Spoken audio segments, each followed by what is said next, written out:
All right, on this one, we're looking at a stack of 400 paperback books, and it's 2 and 12 inches tall. So if I draw a stack of workbooks, and they're very, very thin workbooks, but I know that the whole stack is 200 and 12 hundredths inches tall.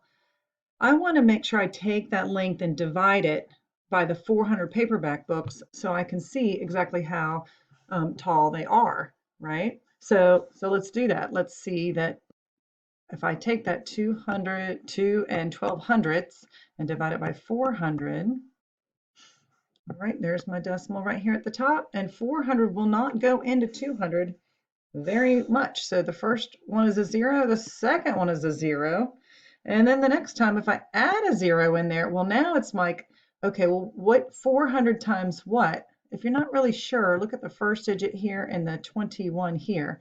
4 goes into 21 5 times, so my answer here would be 2,000, and when I subtract, I'll have 120.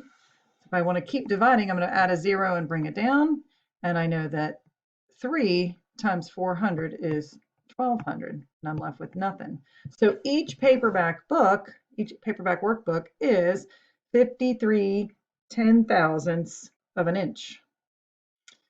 We computed each thickness. What is the thickness of each one? Here it is. And Heath guesses it's 400 inches thick. Well, that's not true because it is 53 thousandths, not thousands, 53 10,000ths inches thick.